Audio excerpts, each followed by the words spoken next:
사랑과 은혜가 충만하신 하나님 아버지, 주님의 품 안에서 복된 밤을 보내고 새로운 아침을 허락하여 주시니 참으로 감사합니다.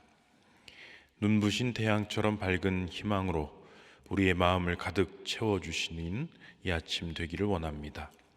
주님의 생명의 숨결로 새 힘을 주시고 오늘도 주님의 사랑으로 일어서게 하여 주옵소서. 겸손한 마음으로 주님을 찬양하며 날마다 새롭게 부어주시는 은혜에 감사드립니다. 우리에게 주신 모든 축복을 기억하며 이웃을 향한 사랑으로 하루를 시작하게 하여 주옵소서. 지혜와 용기로 우리를 이끄시어 오늘 내딛는 모든 걸음을 통해 올바른 길을 걷게 하여 주시고 주님의 빛나는 영광이 우리의 발걸음을 환히 비추는 축복을 주옵소서. 맑은 하늘처럼 순수한 마음으로 기쁨과 감사를 노래하며 오늘 하루도 주님의 은혜 안에서 평안하고 풍성한 열매 맺게 하여 주시옵소서. 미국 대통령이 새롭게 선출되고 집권 정당이 교체되면서 대미 관계 수립에 새로운 질서가 예상되는 시점입니다. 우리나라 지도부에 지혜를 허락하시어 흔들림 없는 외교의 길을 걸어갈 수 있도록 은혜를 베풀어 주옵소서. 보호무역과 자국 우선주의가 강화되는 시기에 우리 경제를 지켜주시고 안보와 통상의 도전 앞에서 현명한 대응의 길을 만들어가게 하여 주옵소서. 한미 동맹의 근간을 더욱 굳건히 지키되 우리의 자주권과 국익도 지켜나가는 균형 잡힌 지혜를 허락하여 주시옵소서. 첨예해지는 미중 갈등 속에서 우리나라의 평화와 번영을 위한 슬기로운 향로를 인도하여 주시옵소서. 미국 정책에 큰 변화가 없게 하여 주시고 변화가 있다 하더라도 우리 기업들을 보호하시고 경제 협력의 새 길을 열어갈 수 있도록 인도하여 주시옵소서. 동맹의 가치는 지키되 우리의 이익도 추구할 수 있는 외교적인 지혜를 더하여 주시고 변화의 시기를 두려워하지 않고 새로운 기회로 삼을 수 있는 통찰력 또한 부어 주시옵소서. 한반도와 전 세계 전쟁의 먹구름이 드리워진 이때 주님의 보호하심과 평화를 간절히 구합니다. 우크라이나 땅에서 벌어지는 전쟁이 더욱 확장되어서 이제는 북녘의 우리 동포들까지 참여하게 된 현실을 바라보며 깊은 슬픔과 염려로 주님 앞에 엎드립니다. 명분도 없고 목적도 없이 이역만리 우크라이나 전쟁터에 끌려가서 열악한 환경에서 언제 죽을지 모르는 상황에 놓인 북한의 젊은 청년들을 불쌍히 여겨 주시옵소서. 아들들을 먼 타국에 보낸 채 생사도 확인할 길 없어 애태우는 북의 부모들의 사무치는 가슴을 위로하여 주옵소서. 부디 저 북한의 지도자들이 이 명분 없는 전쟁에 자신들의 소중한 병사들을 소모하는 무모한 이 결정을 빨리 돌이키게 하여 주시고 저 정권이 자신들의 안위가 아니라 백성들의 모든 상황들을 진심으로 돌보는 방향으로 변화될 수 있도록 북한을 주님 흔들어 주시옵소서. 오늘 새벽 기도 후 소망 수양관에서 열릴 당회원 워크숍을 위해 기도합니다. 성령의 기름 부으심으로 모든 당회원의 마음을 하나 되게 하시고 교회의 미래를 향한 비전을 나누게 하여 주옵소서. 지혜의 영을 부어주시어 교회를 위한 선한 계획들이 풍성히 논의되게 하시고 각자의 생각과 의견을 나눌 때 서로를 이해하고 존중하며 겸손한 마음으로 경청하게 하옵소서.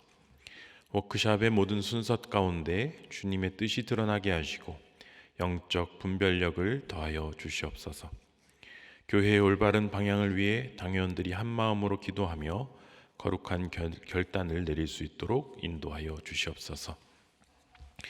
뇌에서 꽈리가 발견되어 다음 주에 조영술과 시술을 앞둔 경조부 실행위원 집사님을 위해 기도합니다. 사랑하는 가족을 잃은 유족들의 아픈 마음을 위로하기 위해 자신의 시간과 정성을 쏟아부어 땀을 뻘뻘 흘려가며 시신을 염습하고 단장하며 마지막 가는 길을 정성스럽게 모시는 일을 기쁨으로 감당해온 귀한 분입니다. 주님 피 묻은 손으로 안수하여 주셔서 뇌 꽈리의 문제가 시술을 통해 완전히 통제되고 해결될 수 있도록 인도하여 주옵소서. 더욱더 온전하고 깨끗하게 건강하게 회복될 수 있도록 은혜 베풀어 주시옵소서. 1984년 11월 첫째 주일 한국교회 최초로 세워진 발달장애인 부서 소망부가 창립 40주년을 맞아 오늘은 축하 공연을 하고 내일은 소망부 연합예배를 드립니다. 한결같은 은혜와 사랑으로 소망부 40년을 눈동자와 같이 인도하신 하나님께 감사와 찬양을 올려드립니다. 오늘의 축하 공연을 통해 소망부 성도님들과 가족들이 위로와 응원을 받는 귀한 시간이 되게 하셔서 그들이 다시금 힘차게 살아갈 힘과 용기를 주시고 내일의 소망부 연합예배를 통해 지금까지 인도하신 하나님의 은혜에 감사하며 앞으로도 주의 길을 담대히 걸어갈 힘을 허락하여 주옵소서. 이를 위해 준비하는 담당 목사님들과 부장 장로님, 모든 선생님들의 노고와 기도를 기억하여 주시고 온전히 주님 홀로 영광 받으시는 행사가 되게 하여 주옵소서. 이제 말씀 앞으로 나아갑니다. 말씀을 통해 살아계신 하나님의 음성을 듣게 하시고 지혜와 계시의 영을 주사 긍휼과 자비의 마음으로 이웃을 사랑하는 삶을 살게 하여 주옵소서. 이 모든 말씀 우리 주 예수 그리스도의 이름으로 기도드리옵나이다. 아멘. 오늘 우리에게 주신 하나님의 말씀은 예레미야가 3장 1절부터 18절까지 말씀입니다. 예레미야가 3장 1절부터 18절까지 말씀을 우리 한 목소리로 같이 읽겠습니다. 여호와의 분노의 매로 말미암아 고난 당하는 자는 나로다. 나를 이끌어 어둠 안에서 걸어가게 하시고 빛 안에서 걸어가지 못하게 하셨으며 종일토록 손을 들어 자주자주 나를 치시는도다. 나의 살과 가죽을 쇠하게 하시며 나의 뼈들을 꺾으셨고 고통과 수고를 쌓아 나를 애우셨으며 나를 어둠 속에 살게 하시기를 죽은 지 오랜 자 같게 하셨도다. 나를 둘러싸서 나가지 못하게 하시고 내 사슬을 무겁게 하셨으며 내가 부르짖어 도움을 구하나 내 기도를 물리치시며 다듬은 돌을 쌓아 내 길들을 막으사 내 길들을 굽게 하셨도다. 그는 내게 대하여 엎드려 기다리는 곰과 은밀한 곳에 있는 사자 같으사 나의 길들로 치우치게 하시며 내 몸을 찢으시며 나를 적막하게 하셨도다. 활을 당겨 나를 화살의 관역으로 삼으시며 화살통의 화살들로 내 허리를 맞추셨도다. 나는 내 모든 백성에게 조롱거리 곧 종일토록 그들의 노랫거리가 되었도다. 나를 쓴 것으로 배불리시고 쑥으로 취하게 하셨으며 조약돌로 내 이들을 꺾으시고 재로 나를 덮으셨도다. 주께서 내 심령이 평강에서 멀리 떠나게 하시니 내가 복을 내어버렸으며 스스로 이르기를 나의 힘과 여호와에 대한 내 소망이 끊어졌다 하였도다. 아멘. 오늘 본문에서 예레미야는 자신을 향해 주어진 하나님의 고난의 무게에 대해서 탄식하고 있습니다. 조금 전 읽으면서 다들 느끼셨겠지만 이 본문에는 위로와 희망에 관한 구석이 단 한 조각도 보이지 않습니다. 오늘 본문을 보면서 제가 이런 상상을 해봤습니다. 우리가 어떤 캄캄한 동굴에 잘못해 들어갔는데 거기서 이제 조난을 당한 상황이라고 한번 가정을 해보겠습니다. 랜턴에 배터리도 다 떨어졌고 등불도 없어요. 촛불도 없습니다. 아무것도 보이지 않는 칠흑같이 캄캄한 동굴 안인데 거기서 방향을 상실했습니다. 그러면 우리는 그 상황에서 어떻게든 입구가 어디쯤에 있을까? 입구에 빛이 있을 텐데 그 빛이 조금이라도 새어나는 곳이 어딜까? 본능적으로 그것을 찾을 것입니다. 그런데 아무리 눈을 둘러봐도 빛의 조각조차 보이지 않고 손을 더듬어서 앞으로 나가려고 하는데 앞에 벽이 막혀 있고 또 소리로 물이라도 떨어지는 소리, 물이 흐르는 소리라도 들어보려고 귀를 기울이는데 아무 물소리조차도 나지 않는 상황이라고 생각해 보십시오. 그리고 혹시 지상에 있는 입구에서 찬 바람이 들어오는 것이 느껴지지 않을까, 찬 공기가 불어오는 곳으로 가면 되지 않을까 싶어서 공기의 기류를 살펴보지만 바람의 흐름조차도 느껴지지 않는 상황이라고 생각해 보십시오. 그러면 우리는 얼마나 절망하겠습니까? 이런 상황에서 빛은 희망입니다. 소리는 생명의 신호입니다. 바람은 구조의 가능성을 알려주는 실마리입니다. 하지만 아무리 걸어가고 아무리 귀 기울이고 아무리 더듬어도 아무것도 들리지 않고 보이지 않고 손에 잡히지 않는다면 그 상황에서 우리는 얼마나 숨막히고 절망 가운데 처하겠냔 말입니다. 지금 예레미야가 그와 비슷한 상황이라고 말할 수 있습니다.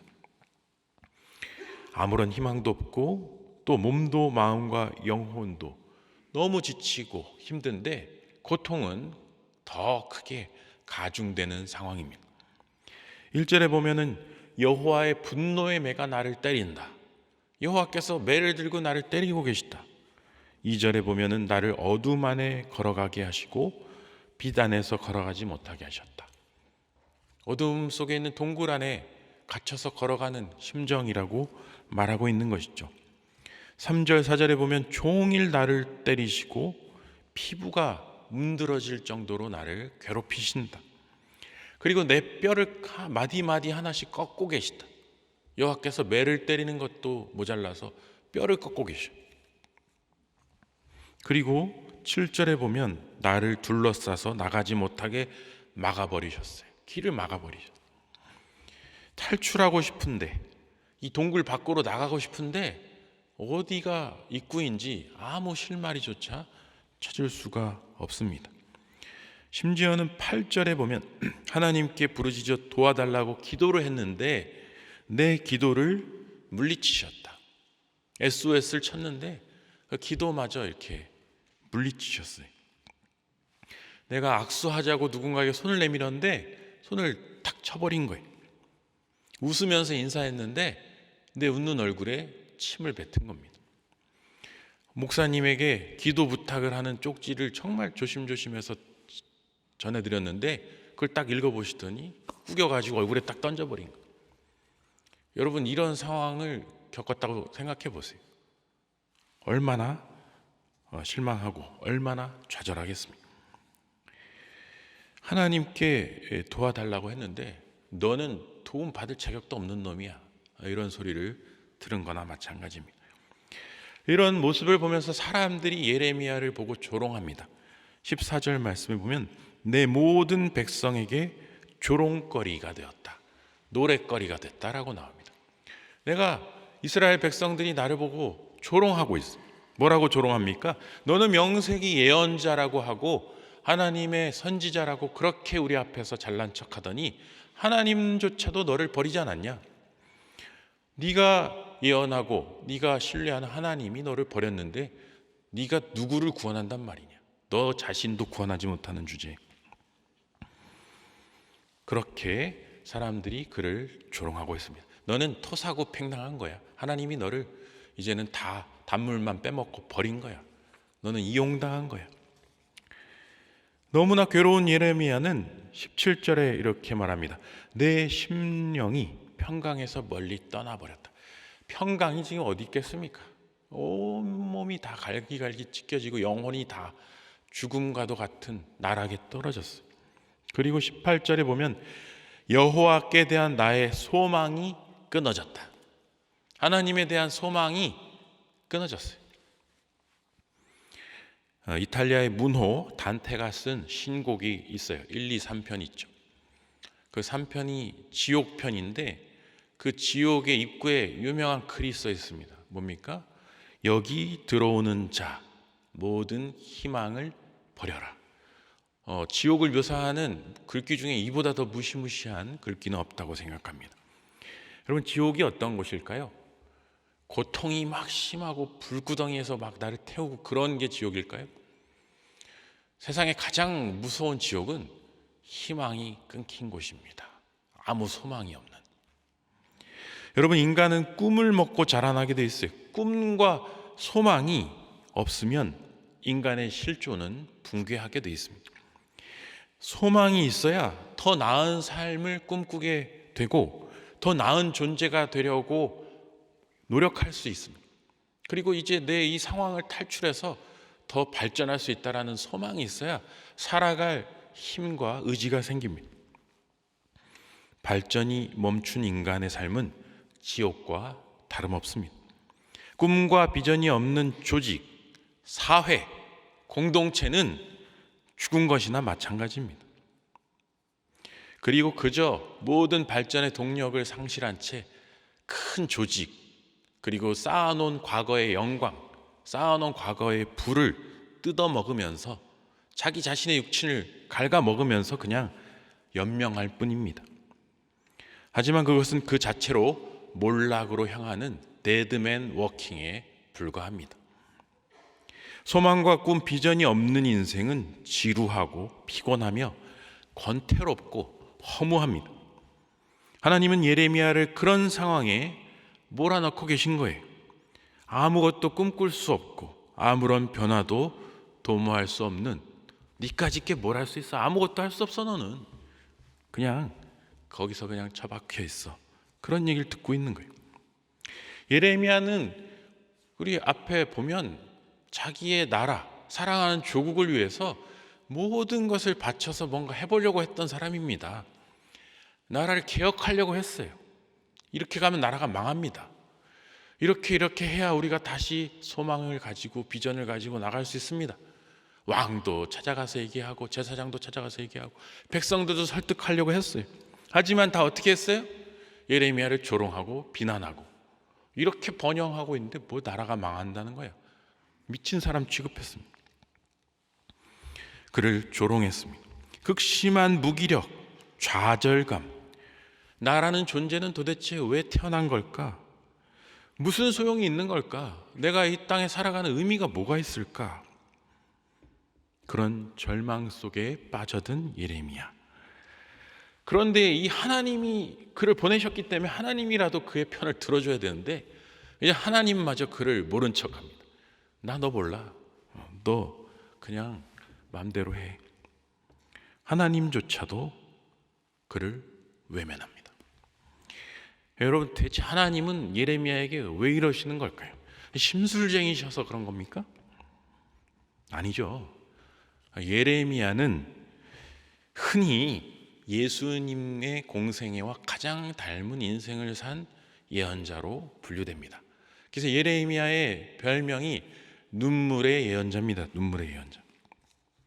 구약에서 예레미야처럼 많이 탄식하고 울고 고통에 몸부림치는 사람이 잘 없어요. 그만큼 예레미야는 울고 또 울었던 사람입니다. 그런데 예수님도 마찬가지죠. 예수님의 사역은 계속해서 이 강팍한 사람들을 대적하고 불쌍한 사람들을 바라보면서 울고 또 울고 회개하라고 종용하던 그런 사역이었죠. 예수님의 사역의 근본 동기가 뭘까요, 여러분? 그건 바로 긍휼입니다. 긍휼. 인간의 모든 비참한 상황에 대한 긍휼의 마음이 예수님의 사역의 근본 동기인데, 긍휼을 다른 말로 하면 사랑입니다. 사랑이 많을수록 어렵고 힘들고 아파하는 사람들 보면서 눈물 흘리게 돼 있다라는 것이에요. 사랑하기 때문이에요. 이기적인 사람은 남의 고통을 보면서 전혀 영향받지 않습니다. 사이코패스가 왜 무섭습니까? 사이코패스는 남의 불행에 공감하는 능력 자체가 없어요. 극단의 이기주의, 자기에게 이익이 되는 것만 다 챙기는 것이죠. 손해가 되는 것은 다 멀리하고 무조건 내 이익이 되는 것으로 사람들을 이용하는 사람, 거기에 아무런 흔들림이 없어요. 그게 바로 사이코패스의 특성입니다. 겉으로 볼 땐 되게 다정해 보이고 젠틀해 보이고 이타적으로 보이지만 속으로는 사이코패스인 사람들이 많이 있죠. 그런데 예레미야는 사이코패스와 완전 극단의 반대 지점에 있는 사람입니다. 극단의 이타주의라고 말할 수 있습니다. 남을 너무 신경 쓰느라 자기 자신을 챙길 여력이 하나도 없는 그런 사람이에요. 한마디로 말하면 세상의 모든 고통 하나하나를 다 느끼는 사람입니다. 심지어 길을 가다가 잘못해서 개미를 밟아 죽였는데 그 개미가 죽은 것에도 뭐 너무 슬퍼하는, 나 때문에 개미가 죽었네, 얼마나 아팠을까. 길을 가다가 아기 고양이가 막 울고 있어요. 그러면 마음이 쓰여서 가서 얘가 배가 고파서 우는 건가, 엄마는 어디 갔을까. 이 아기 고양이의 울음소리도 지나칠 수 없는 사람이, 예를 들면 말입니다, 길가에 강도당해서 죽어가는 이를 지나치지 못하고 자기 길을 돌이켜서 그 사람을 태우고 여관에다가 치료를 맡기고 또 돈을 지불하는 그런 선한 사마리아 같은 사람이 나와 상관없는 사람한테도 그냥 지나치지 못하는 거예요. 여러분, 이런 예레미야가 정상적인 삶을 살 수 있을까요? 이 땅에 살아가는 수많은 백성들의 온갖 호소와 눈물과 아픔의 소리가 계속 들리는데 예레미야가 자기 삶을 살 수가 있겠냔 말입니다.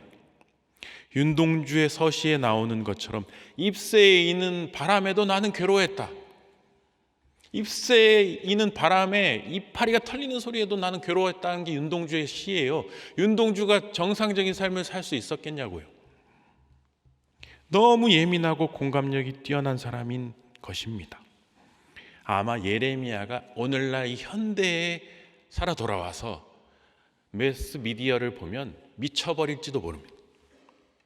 북한의 백성들이 당하는 끔찍한 고난, 남미의 수많은 사람들이 다리엔 갭이라는 정글을 뚫고 멕시코의 카르텔을 지나서 미국 국경을 넘으려고 그렇게 고난의 행군을 하는 모습들, 그 시리아의 아프리카의 난민들이 배에 가득 타고 그렇게 유럽으로 가려고 하다가 배가 뒤집혀서 아기들까지 다 빠져 죽는 그 매스미디어의 모습들을 보면, 그리고 또 켄싱턴 거리, 미국의 켄싱턴 거리에 수많은 사람들이 마약에 취해서 좀비처럼 꺾여 있는 모습을 보면 예레미야가 울지 않고 배길 수 있겠냔 말입니다. 이렇게 착하고 긍휼이 많고 사람들을 사랑하고 오직 그들을 살리기 위해 기도하는 예레미야인데 왜 하나님이 그를 때리고 고통을 주고 계신 겁니까? 이보다 더 착한 사람이 없는데 왜 이를 뼈를 꺾는 고통을 주고 계시냔 말이에요. 그런데 하나님이 주셨다란 이 고통은 사실은 이게 은유적인 것이지 실제로는 하나님이 우리를 보면서 느끼는 고통을 예레미야가 겪고 있는 겁니다. 사람들이 서로 죽이고 사기치고 증오하고 분열하고 착취하고 파괴하는 모습을 보면서 하나님이 우리를 보면서 얼마나 슬퍼하시겠냔 말입니다. 그토록 사랑이 많으신 하나님이 이 인간의 죄악들을 보면서 얼마나 눈물 흘리고 계시냐 말입니다. 사람들이 교회를 떠나서 세상 일로 바쁜 모습을 보며 하나님은 죽었습니다, 신은 없습니다라고 하면서 자기들의 과학기술만 믿고 살아가는 이 시대의 사람들을 보며 하나님이 얼마나 가슴치며 울고 계시겠냐는 말입니다. 예루살렘을 신성시하면서 거기서 온갖 예배들을 드리지만 거기서 폭탄을 터뜨리고 총을 쏘면서 여자와 아이들까지 그냥 가차없이 죽이는 그 신성한 도시 예루살렘을 보며 예수님이 지금 얼마나 탄식하고 눈물 짓고 계실 것이냔 말입니다. 이 사람들을 보면 소망이 없어요. 답이 없어요. 여기가 지옥이죠. 여기 들어오는 자 모든 희망을 버려라. 그럼에도 불구하고 하나님은 우리를 사랑하셔서 아들을 십자가에 내어주시고 죽기까지 우리를 사랑하셨다라고 성경은 증언합니다. 그 십자가 위에서 예수님이 뭐라고 하셨습니까? 엘리 엘리 라마 사박다니, 나의 하나님 어찌하여 나를 버리십니까? 이게 예레미야가 당한 고통이에요. 하나님으로부터 외면당하는, 하나님의 기도를 거절당하는, 하나님의 위로를 거절당하고 뼈가 꺾이는 예레미야가 겪은 고통은 바로 예수 그리스도께서 겪은 고통이고, 하나님 아버지가 아들 예수를 십자가에 죽이는 그 과정에서 사이코패스처럼 아무것도 못 느끼고 그냥 계셨을까? 아니죠. 나를 죽이는 고통, 자기 자신을 죽이는 고통 속에서 울부짖으며 하나님이 눈물 흘리고 계셨을 바로 그 십자가가 바로 예레미야가 겪었던 고통의 핵심이라는 것입니다. 인간을 사랑하기로 결단하시고 인간을 너무 사랑하시기 때문에 인간을 향한 긍휼이 너무나 끌어오르기 때문에 그 고통을 그대로 겪으실 수밖에 없었던, 그리고 사랑하기 때문에 그 고통의 값을 지불할 수밖에 없었던 그 하나님의 절절한 사랑을 가장 사랑하는 선지자인 예레미야에게 직접 겪어보게 하시는, 그래서 인간이 겪을 수 없는 그 모든 고통의 극치를 노래하면서 역설적으로 하나님의 사랑을 우리에게 증언하고 있는 예레미야 애가의 고백인 것입니다. 예레미야는 바로 이 하나님과 예수님의 마음을 대변하고 있습니다. 그의 고통은 하나님의 고통이며 예수님의 찢어지는 마음입니다. 어쩌면 이 냉혹한 시대, 이 너무 계산적인 시대에 우리에게 필요한 것은 이 예레미야의 눈물이 아닌가 우리는 생각해 볼 수 있겠습니다. 더 간절히 주님을 사랑하며 이웃을 사랑하며 이 땅 가운데 하나님의 정의와 공의와 하나님의 위로를 전하는 일에 쓰임받는 우리 모두가 되실 수 있기를 주님의 이름으로 축원합니다. 이렇게 기도하겠습니다. 하늘에 계신 우리 아버지, 아버지의 이름을 거룩하게 하시며 아버지의 나라가 오게 하시며 아버지의 뜻이 하늘에서와 같이 땅에도 이루어지게 하소서. 오늘 우리에게 일용할 양식을 주시고 우리가 우리에게 잘못한 사람을 용서하여 준 것 같이 우리 죄를 용서하여 주시고 우리를 시험에 빠지지 않게 하시고 악에서 구하소서. 나라와 권능과 영광이 영원히 아버지의 것입니다. 아멘.